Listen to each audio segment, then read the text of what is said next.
All right. I think we are live now. Cool. So how's it going over there in Austin? It's going all right, man. Yeah, how's everything been for you? It's been a while since we've seen each other. Yeah, no, it's going well, going really well. So had a slow start of the year, but finished strong. So Yeah, happy about that. that's good. What's your market doing over there? Oh, the market's actually pretty strong, but I have a feeling, and we're going to go over this a little bit more after the intro, but let's kind of jump right into it. Okay. So Yeah. everyone who's viewing this right now, I am now talking to the great Greg Tran, and he is the number one individual agent in one of the largest market centers in KW, or if it might even be the largest. I don't know. You'd probably be able to tell me, but the KW office that you're in is in Austin, which has over 1,000 agents in it. Uh, is it the biggest office? It definitely is in Austin. I'm not sure if it is in the entire company. It's probably like top three or four for sure, though.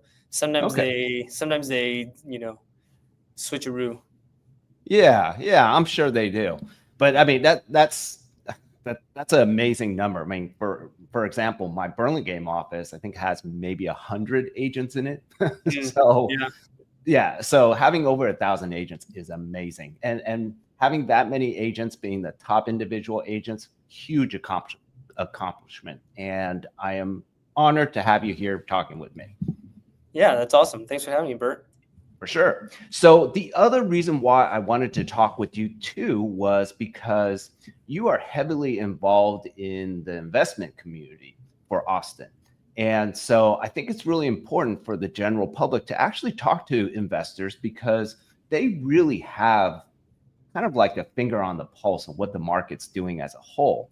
And as you probably know, I have a lot of clients here in the Bay Area that are thinking of moving to Austin, and they don't really know whether or not it's a good time. Hmm. So later on in the conversation, we'll touch on that. But again, just really happy that you're able to join me. So let's start. Let's talk a little bit about Austin as a whole. And so, what would you say for someone who is thinking about moving to Austin? What are some of the key things that make Austin attractive? Let's say, give us three top reasons. I think one of the coolest things about Austin is that it really has a small town vibe, but a lot of the benefits of being in a big city. I mean, if you're driving around like a circle around the whole metro area, it's actually pretty big. But then when people think Austin, they're they're very much thinking like central Austin, and central Austin has always kept that nice chill small town vibe, even with all the growth that we've had here. Okay. And one of the things that I notice when I go and visit Austin is that it's kind of a cool feel in a sense that you also have a lot of like outdoor space surrounding your area too. Yeah, yeah. Um, and do you think that's a huge highlight for people? Yeah, of course. There's pros and cons of tree regulations, but we have pretty stringent tree regulations for development here in the city. But like because of that, there's so many of it. Like if you're driving down the highway and you look out into the horizon, it looks like it's a forest, but you don't realize that it's actually a bunch of neighborhoods that are in there. So I think that's really cool. And of course, anyone who's been here knows that Lady Bird Lake runs right through the middle of the city, and I think that's kind of the heart of the city. Now, let's go the other direction. And so I'm sure you've helped a lot of people relocate to Austin. What are kind of the negative, well, I don't even want to say negative, but what are kind of the biggest shocks that buyers go through when they end up moving to Austin?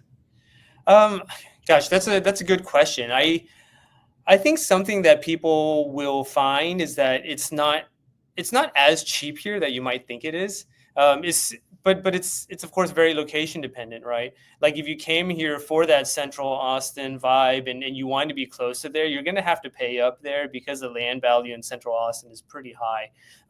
There of course is a price range for everyone, but you know how it is in real estate. Sometimes you got to choose. So if you want something that costs a little bit less, you may have to be a little farther out and have a little bit more of a drive. It's really going to depend what you prioritize, like being right in the thick of it or saving a little bit of money. But Austin, like, let's say if you are on the outskirts of Austin, but you're still in the city of Austin. Like, Sure. what is the distance between that and say Central Austin? It's not a lot with no traffic. It's not a lot. Okay. No traffic. You can get from central to say like the north part of it, like 10-15 minutes. Of course, if you're driving in the middle of rush hour, maybe double that, but it's still not that bad. I think traffic is one of those things that everybody everywhere just complains about wherever they are, Of course. until you go somewhere, and a lot of places are worse than this because I've been there. Yeah. Yeah, for sure. Yeah, no. So someone actually mentioned the poor traffic, but you're not going to get away with it if you're going to be in any metropolitan area. Yeah, You're going to have to deal with it. That's yeah, a good point. yeah. So some of my clientele now, they are typically young professionals or dinks. Well, I think that's what the kids Got call it. them, like double income with no Sure. kids. Like, they are looking for somewhere like Central Austin, like you mentioned. Yeah. Are there other neighborhoods that you would recommend for them? For a dink, as you call it, I think there's a few options. I mean, if you're good with small living, I don't think it's bad to actually be in a high-rise condo in downtown Austin. It's changed a lot in the last 10 years. There's a lot downtown, and it's really nice to just be walkable, and so many of those buildings have really nice views of the water and of parks and all that stuff. Of course, if you don't want condo living, there's a lot of options too, right? Like you might choose to go in East Austin, so that's just east of downtown. But that's an area that's changed a lot in the last 10 years. It used to be all a bunch of kind of lower end homes, but it's become quite nice in the past few years. And so a lot of the newer restaurants, bars, a lot of like the cool stuff that opens in town actually opens on the east side more often than they'll open downtown, because there's more room for it. There's more parking, all of that. So that's a really good area for people like that if they want more of a house type living instead of condos. And then let's talk about the other type of buyers that typically move out of my area. Yeah, Are the young professionals, right? Who yeah, generally have one or two kids. So condo living is probably not the best solution for that. yeah, But they still want to be somewhat close. yeah. And where would you recommend for them? For that, I'd probably start with one of two options. One of them is we call it '04. It's 78704. It's a zip code, but it's really the area that's right below the lake, like just south of downtown. So you have a few different neighborhoods there, like Zilker, Barton Hills, Bolden. Each of them has their own little personality. But in a lot of those areas, you're still you're minutes from downtown or the lake, all of those things. Most of the time, you're a short bike or a short e-bike away, and the elementary schools are actually pretty good. So that's an area that's going to be very popular for a lot of people. Are there And any then areas? I'm sorry, I apologize, but are there areas that of Austin that would, I guess you would say, have really poor school districts, or are they all strong? Like, I'm not familiar with Austin to that extent. I wouldn't say they're all strong. Like earlier I mentioned the east side. So on the east side, like yeah, it's a cooler type neighborhood. But you're probably not going to get a highly rated elementary school over there. That's why I recommend that either for, like you said, the dual income with no kids, or maybe with the real young kids where you're not even like thinking about schools yet. Mhm. That '04 area that I was telling you, they do have a few good elementary schools. So that's why I recommend that. The one or the other neighborhood for the younger families is it's a place called like Clarksville and Old West. So that's actually where I am, and it's the area Did you say that's Clarksville? Is that yeah, right? yeah, yeah. Clarksville and Old West Austin are it's this pocket that's just west of downtown. It's the first residential area west of downtown, and it's got this mix of being like an older Austin neighborhood, but it's got new energy in there, and there's also new like restaurants and all that kind of stuff, and a lot of walkability over there. So that's why that's another pretty awesome option. Cool. Well, let's kind of switch gears a little bit because, a lot of my buyers that I'm working with right now, looking here Mhm. on the peninsula, San Francisco Bay Area, I should say. I mean, one of the things that for them is that they feel like the market is going into kind of like a tricky situation where they might be buying at a peak. Oh, What are you seeing in Austin? Is Austin at a point where the market's still going up, or is it flattened out, or possibly going down? What's going on with the market as of right now? it's interesting to hear you say that. I mean, everyone knows that during like those crazy pandemic years, was one of those. Austin was probably the number one area that was talked about like everywhere, right? Right. So there are a lot of people coming here, and along with all of that, our prices appreciated a lot in those few years. I will say about, I mean, gosh, it's been 2.5 years now since that kind of ended, and after that ended, that was our peak. So our peak was 2.5 years ago. Since then, we've come down. Like we've come down probably 19 to 20%, Wow. and we've and like I said, that was off the top, that super frothy Mhm. top, and it came right down a few months after that. But we've been pretty much like stable there for the past 2 years. If you look at median price, it's kind of bounced up and down, but it's still right around that stable area there. Mm. So we're actually, I mean, it's hard to say we're going up until we really start going up, but we're not going down either. And that's why I think it's been a really good time to buy here for the last year or so, Mhm. since it's been stable, but we're so far off the peak that it's an, how it is, like it's nice to buy when prices are down. What I'm finding though is that just with the way people think is like, um, when the prices are down, people are actually like more reticent to buy, even though like I think it's actually a great time to buy. So yeah, that's what I think. Well, Warren Buffett said it best, right? You got to buy when people aren't, and you got to When sell when when when. blood's in the water, yeah, yeah, Yeah, exactly. So now's yeah, the perfect timing. I yeah, think I was talking to another agent, and they made that point. So, that's what I'm telling my clients over here is that, you know what, just buy. Just yeah, buy right now. The market, you don't want to buy when the market's going totally up really yeah, fast. And that's what it was like during like the early days of the pandemic. yeah. So yeah, definitely. Now, are you still working with investors that are flipping properties right now? Is that still something that people are doing in Austin, or has the market settled enough where they've decided to get out of that? I think a lot of flippers have gotten out because it is a harder market than what it was before. Like if it's a market that's going up every single month, you don't have to actually be a good flipper. You just have to have bought something, and then 30 days later it's worth more. Right. Right. So very many people have gotten out of it. I mean, I'll tell you, like I flip homes. I'm still flipping homes now. It is harder because you're more unsure on the sell side.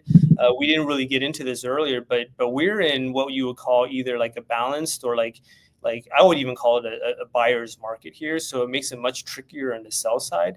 Mhm. But there's still opportunity. Things are selling. It's just not flying off the shelf like they were before. You have to be careful. Right. And so, but I guess from an investor standpoint, it's always going to be about the purchase price, right? And how much below the median price you can get. So that ultimately will dictate whether or not that's a good or bad investment. So Yeah, that's good. yeah. There's only three numbers, right? What you buy for, how much money you put into it, and how much you sell it for. And if those numbers work, the numbers work. Yep. Awesome. Now, tell me, do you get a lot of relocations? Because I know obviously, like your business is kind of focused on investors, but do you still get a lot of relocation people?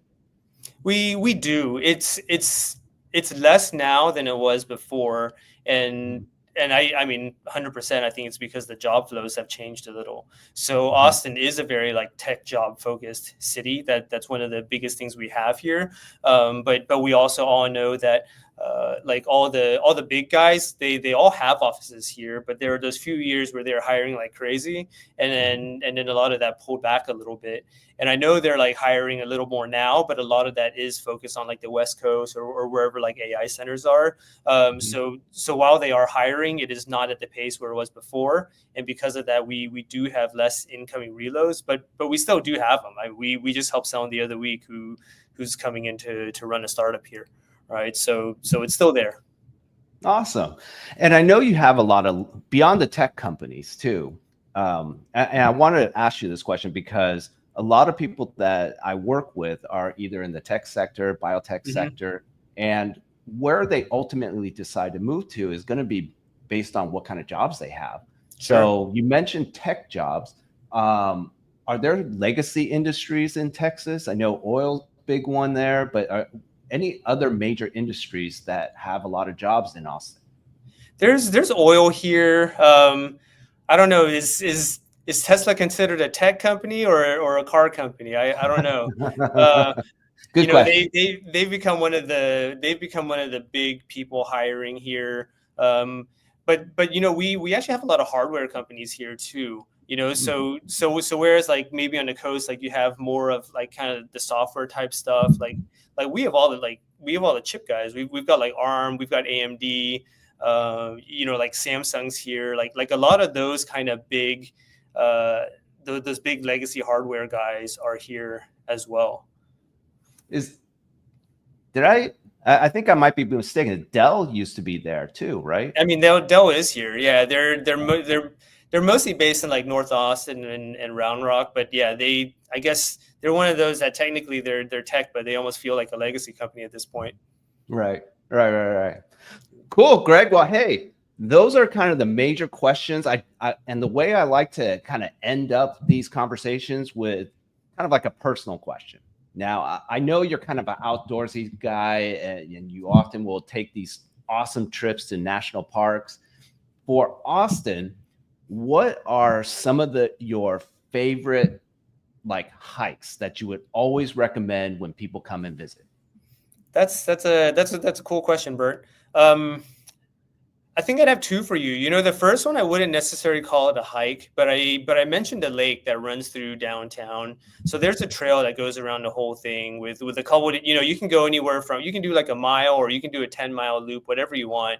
But for me, like what is often a perfect Austin morning is when you go for a short jog around the lake and then you jump into Barton Springs Pool, which is a natural spring-fed pool that we have here in Austin, and you watch the sunrise when that like fog is kind of like rolling off that little pool. So that's like the coolest part of it. If you wanted a hike, once again, it's just central. You've got the Barton Creek Greenbelt that just runs right through, and there's a taco place which is kind of by this office that you've been here before. Right next to it, there's a trailhead, and you can walk right down there, and you can probably go like 10 miles out in that and back if you wanted to, and that's probably more of a hike. That's awesome. I'll say this: one of the first trips I went to Austin, and someone said to go on the hike that you were talking about, Yeah. and I was like, "Yeah, no problem. I hike all the time. I'll do it." They failed to mention the dry heat. I went out there, walked probably about like I think a mile and a half, and I was dying. I was like, enough for me. Then I It's realized. like So, everything else, it's something you get used to. oh, but how's the weather right now? Oh, right now, I mean, I'd call it freezing. You would probably call it 55 degrees. Okay, it's 55 degrees outside, and I'm freezing. I'm freezing, Yeah. so that gives me a good perspective. All right, cool, Greg. Well, hey, thank you for joining me today. I hope you have a great day, and I probably won't see you until next year. So I hope you and your family have a great holidays. Yeah, you too, man. Talk to you later. All right, see ya. Bye.